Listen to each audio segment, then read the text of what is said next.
La filosofía de Nietzsche ha buscado incesantemente guiar al ser humano hacia una versión mejorada de sí mismo. Según Nietzsche, la perseverancia de un hombre es el símbolo máximo de grandeza, más que su intensidad o talento. El sufrimiento constante y la superación de los momentos difíciles son donde reside la verdadera plenitud del ánimo. Nietzsche categoriza a los individuos en dos tipologías radicalmente opuestas: los superiores y los del rebaño. Mientras que el hombre superior ejerce una magistral capacidad para controlar sus impulsos, desarrolla autonomía, actúa con propósito y deja su huella en el mundo, el hombre del rebaño se conforma con vivir muy por debajo de sus posibilidades.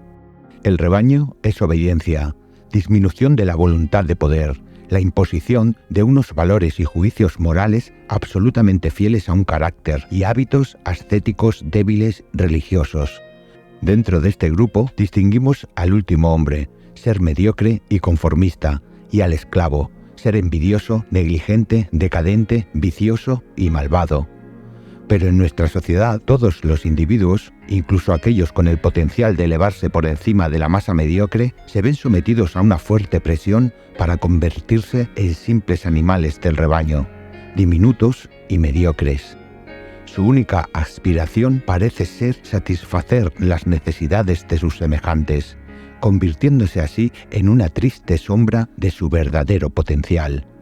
¿Cómo es que este veneno mortífero se ha propagado tan exitosamente en la civilización moderna?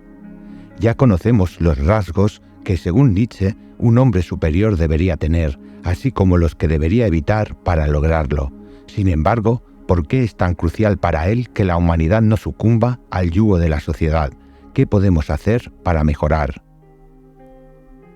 La autosuperación del hombre, un concepto compartido por los estoicos y taoístas, al igual que ellos creían que el mundo estaba regido por una fuerza superior, Nietzsche pensaba que el mundo no es solo una mezcla al azar de cosas, sino que está impulsado por una fuerza fundamental que él llamó voluntad de poder. Para él, esta fuerza es como la esencia básica del universo, un deseo constante de demostrar poder, de manifestarse con fuerza. En otras palabras, según Nietzsche, todo en el universo está impulsado por este deseo interno de ser poderoso y tener influencia. Para entender cómo Nietzsche llegó a esta idea, primero debemos adentrarnos en su perspectiva sobre la evolución darwiniana, una teoría propuesta por Charles Darwin en 1859 en su obra más importante, El origen de las especies. La teoría de Darwin sugería que dentro de una especie los individuos varían y aquellos con rasgos ventajosos para la supervivencia son más propensos a reproducirse y transmitir esos rasgos. Sin embargo, Nietzsche, a pesar de estar de acuerdo con el concepto general de la evolución, tenía desacuerdos con ciertos aspectos de las ideas de Darwin y Herbert Spencer. Spencer, un destacado defensor de la evolución, creía en el progreso inevitable de la vida hacia formas superiores, y Nietzsche rechazó esa noción. También discrepó con la idea de Spencer de que todos los organismos se esfuerzan únicamente por la autopreservación. Nietzsche, más influenciado por Spencer que por Darwin directamente, malinterpretó la evolución darwiniana al asumir que todos los comportamientos estaban dirigidos a la supervivencia, una concepción errónea que lo llevó a desarrollar su propia teoría basada en la voluntad de poder. La evolución de la vida, según Nietzsche, no implica necesariamente un progreso vital inevitable. Critica la idea de que todos los seres vivos buscan la preservación por encima de todo. Para él, la evolución darwiniana se centra en la selección natural, donde solo los rasgos ventajosos o los fuertes se conservan. Pero, ¿existe un propósito general en la evolución?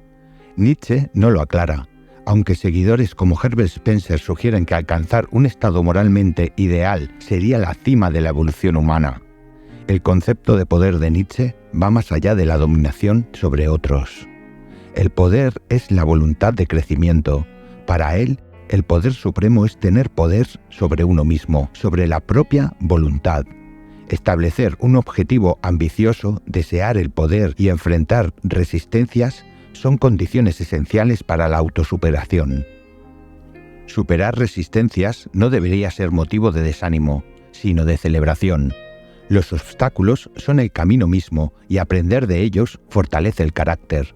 El hombre superior sabe que el crecimiento es esencial y que el dolor y la frustración son propulsores para alcanzar el poder.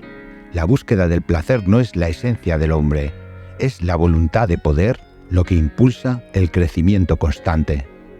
Te invito a reflexionar sobre cómo puedes aplicar estos principios en tu propia vida y alcanzar una versión mejorada de ti mismo.